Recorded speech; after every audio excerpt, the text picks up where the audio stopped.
I've seen it a couple times, and it's still cool every time I see it. So I know all of you, like me, have had tons of questions about Anthem since last year because we're all BioWare fans. So we're going to do something a little bit different for the rest of the show, and we're going to take a deep dive into Anthem. So I'm going to bring out some members of the BioWare team to chat with us. Ladies and gentlemen, please give a warm welcome to Casey Hudson, Mark Dara, and Kathleen Rutzard.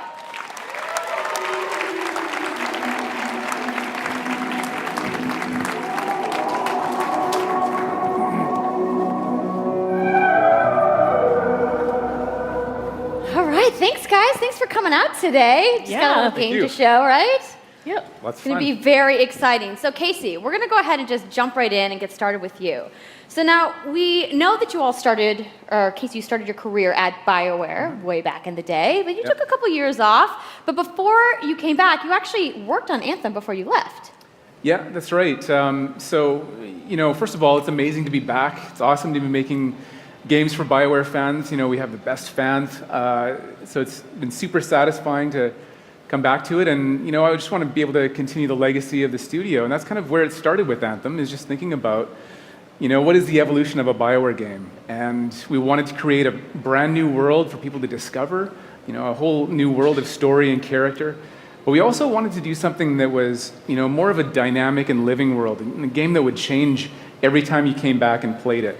We also wanted to do something where, if you wanted to invite your friends into it, then you could do that as well. So that was really the initial vision of the game, not an MMO, not a multiplayer game with stories sort of bolted on this side, but something new and different, and I think the team has really captured that vision over the years. Your fans really love the stories from BioWare, but I think we're kind of curious how you're planning to make story work in this shared world. So a great story for BioWare is really about characters that you can have a connection with, choices you get to make, and feeling like the story is about you. In a lot of multiplayer games, those things get diluted because you're mixing multiplayer and storytelling into the same areas. Now you can build a solution to that, but you have to really build it into the core of the game. And that's what we've tried to do with Anthem. It's what we call our world, my story. So when you're out in the open world, the world is really dangerous, and you're focused on your mission. And this is where other players get to play with you. The thing that's really interesting about this, it's unique for Anthem, is that this is a living shared world. So whether there's weather or it's nighttime, what we're experiencing together. Everyone that's playing Anthem at a moment is seeing the same thing. And this is what we mean when we talk about our world. It's a shared world that we all experience together. But then when I finish my mission, I come back to a base like Fort Tarsis. And this is a single player experience. I turn in my rewards, I talk to some characters, I experience the choices of my action. And this is where your story really lives and breathes. And by doing it this way, we're able to combine that impact and agency of a single player story with the fun of teaming up with your friends to play co-op in combat. And we're also designing it so that we can add story for years to come. So one of the first things that we hear from our community is they want to continue to play in our worlds. When they've finished Mass Effect or Dragon Age, players want more story. And so we've designed Anthem in a way that we can actually add more story for years to come. And it could be anything. A new moment with a character that you've grown to love, or an event in the world that deepens the lore, or an entirely new storyline and plot. Well, I'm certainly not going to complain about more story. I don't think anybody out there is going to either. So, Kathleen, I wanted to ask you, from a writing perspective, since you are the lead writer, can you speak to what it's like to create a new world like Anthem from the beginning?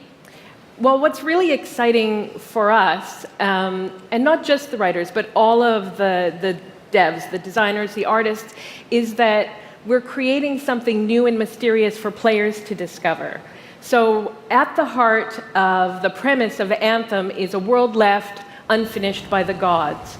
But the gods left behind their massive tools, and those tools are in constant conflict with this unknowable force called the anthem of creation. And the chaos of those things pushing against each other means that the world is constantly being reshaped in new and unpredictable ways. Yeah, violent storms, mutated creatures, gigantic monsters. It's a dangerous environment that you need to wear a suit of powered armor, a javelin, to be safe in. Now, something I think a lot of players out there maybe don't stop to think about is just how much work goes into creating a new intellectual property, or IP, as we've been saying.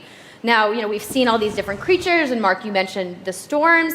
What's the process of creating a game like from scratch? Yeah, it's something we've done a few times at BioWare. And really the hardest part is getting started, just kind of getting off the blank page. So what we try to do is we think about the new experiences that we're trying to unlock for players. So like, what is the fantasy fulfillment? What are the new things you actually get to go and do that are different from what you've played before? So that's where we start. And then once we think about those things, that's the power of creating new IP, especially for games, is that you actually get to build a whole fictional universe that's meant to bring out a certain experience. And then once we do that, then we still need to build all the rest of the stuff, and what unlocks us creatively is to think about like principles around art style, tone, and even the technology and the politics of our new world. And then from there, we can actually go and build out every last detail. Yeah, and one of the unique challenges for Anthem is that it's a world, an experience that's meant to feel alive, like it's happening right now. And so the world is always changing, whether the storms, seasons, and it's a really great concept to write for, because what it means is it gives us the opportunity to drop into the world, almost in real time, a dramatic event that changes the world for everyone. And that could be anything from gameplay to lore. I mean, all of the moving parts in the dynamic world sound really cool, the way that they sound like they're going to come together. But even though there's obviously a lot going on, it really all comes back to your character.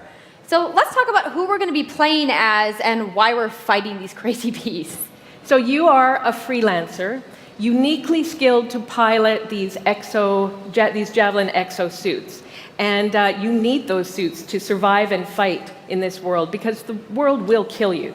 But on top of that, our ancient rivals, the Dominion, they've discovered a way, they think, to weaponize the anthem of creation. And so we need to stop them and protect the free people of Tarsis. Now, I've heard you call this power armor a couple different things. Is it a suit? Is it a javelin? Like, what's the canon term here? We call them javelins, and there are 4, and they each have unique abilities. There's the Ranger, and then there's the Colossus, the Interceptor, and finally, the Storm. Yeah, so each javelin gives you a different way to play the game. But the thing to remember is, like Kathleen said, you're not your suit. You are a freelancer, a pilot, which means you can decide which suit you want to use based on your mood, based on the mission you want to engage in, or the javelins that your friends are using. So really what this allows us to do is we've built the suits to look like they're built from the materials of the world. So they each have their own unique abilities. So let's take a look at the Ranger now. The Ranger is a more generalized suit, able to do a lot of different things, really designed for up-close and personal combat, one-on-one for the most part. The Colossus is heavier, more specialized, but able to really pack in big weapons that let them devastate the battlefield. I'm just going to say the Storm looks like it's going to be my favorite. I'm sure you guys out there are picking your faves right now, too. So the javelins look awesome, but we're going to take a couple questions right now. So Casey tweeted, some of you may have seen, asking for people out there to send us your questions. And the first one is going to be from @It'sSweetNicole, who asks, as a player who is all about making their character their own, what kind of customization options will be available in Anthem? Yeah, so we really want players to express themselves, both through customizing the way their javelin plays, through gear and weapons, but also being able to personalize the way that it looks, both through paint jobs as well as changing the actual geometry of the suit itself. We want teams to be able to do this as well. And because you're going to be using a javelin for a long period of time, we really want you to be able to make it your own. I'm glad you brought that up, because actually, Jay Legato has a question connected to customization. Monetization. How, when, loot box, cosmetics. Yeah, so we are going to have some cosmetics and vanity items that you'll be able to purchase, but you're always going to know what you're going to buy before you spend any money on it. So no loot boxes, no ability to pay for power. Yay. So that means no ability to spend money on gameplay advantage at all within Anthem. But even more important than that, we want to make sure that Anthem is an immersive experience that feels like it's complete from the get-go. So that means a main story, a big open world, and an ongoing service that provides new content for a long period of time. New story, new experiences for everyone. Well, I'm glad to hear that I can make my javelin pink. That's really all I wanted to know, I'm going to be honest. All right, Casey, we talked earlier about this being a co-op experience. So can you tell me a little bit about how the team gameplay in Anthem is going to work? Yeah, it really is about the fun of teaming up as a team of superheroes and working together. So you want to get a few people together of different classes. So I think here we're going to see the Colossus, just hammering people on the ground in gameplay. If we can have a look at that. So heavy artillery, being really strong, in melee combat, and then here you've got the Ranger shooting down from above, and then they're using combos and special abilities and stuff like that. But what I love is you don't just run around, you're swimming and flying as well. So it's interesting because at the Slate Tones wants to know, how will you balance multiplayer with single-player storytelling? So Anthem's really built around trying to combine the impact of having your own personal story with the fun of playing with other players. But we really want to make sure that that playing with other people feels like a choice. So for people that want to just experience the story, you're going to be able to do that. Now, going out into an open world like this by yourself is going to be a little bit more challenging than if the team of 4 people. And we've really tried to balance the co-op experience to be fun, even for people that don't normally engage in this kind of thing. So I really hope that everyone at least gives co-op a try. Okay, that's good to know. If you want to roll solo, you can, but it's just going to be a little bit more difficult. Well, I know you all are on the edges of your seats. How about we show a little gameplay? Yeah? You guys want that? All right, so Kathleen, I think you're going to set this up for us? I will. So, you and your friends have decided to play a mission called Scars and Villainy. The Scars have put together an acid-based super weapon, so you got to take them out. So you start in the Strider, which is like a giant walker, and it's your forward base of operations. You have a conversation with your crew, Halleck, Faye, and Owen, and you'll hear Owen. He's going to talk us through the mission as we experience it here. And yeah, then you just get into your javelin suit and you head out with your friends. All right. Well, thank you so much, Mark, Casey, Kathleen, for talking to me about Anthem today. We're going to go ahead and roll the gameplay now. Enjoy, everybody.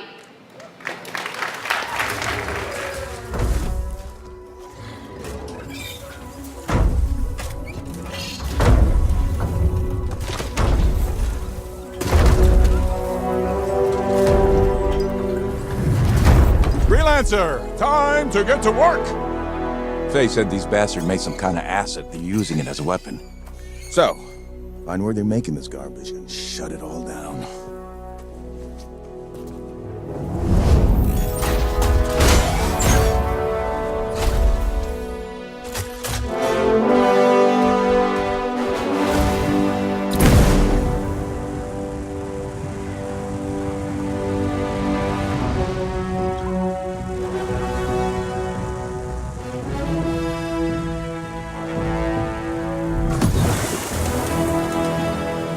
Owen, what's the plan here? Picking up loads of scars nearby. Take a look around the area, but be careful.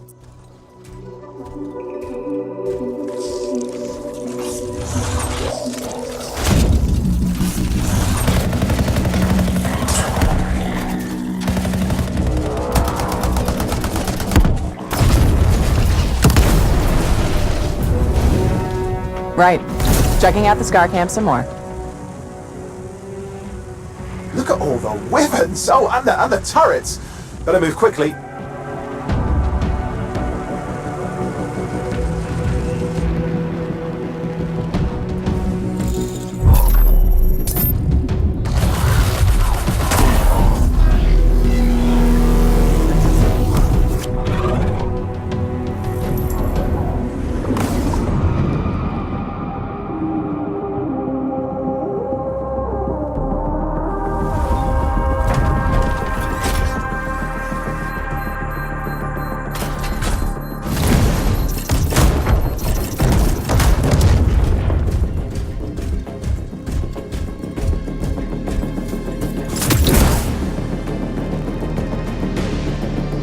There's a shaper relic. Wait, something's odd. Get a closer look, would you? See those radiant pieces of energy? They're echoes from the Anthem of Creation. Loads of scars nearby. Be careful.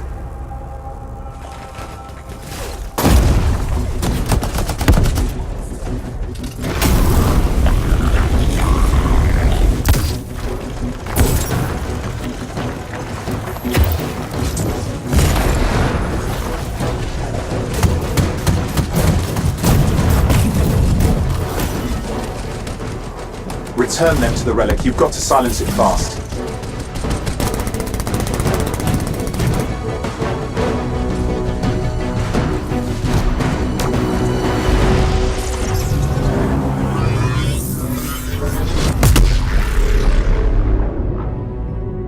It's gone silent. Disaster averted. Do you think we get a bonus for...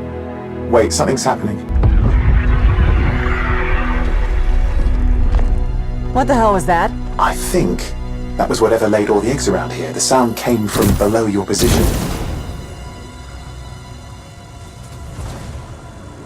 On the plus side, this definitely counts toward hazard pay. There's a trail of this acid gunk leading down. Follow it, and we should find the source.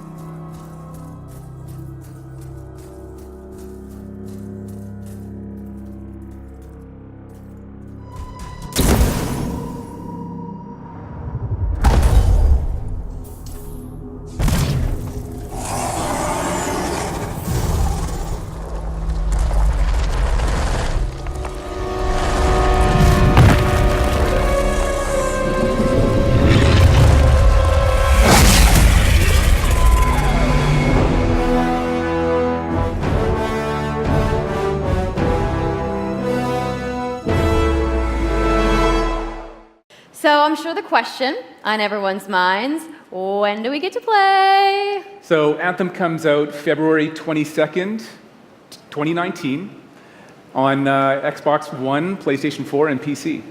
So mark your calendars, everybody. Fire off your tweets. Thank you so much again to Casey and the entire BioWare team. I know you guys have that awesome theater outside, so I will see you guys there. All right. Give it up for Casey Hudson, everybody.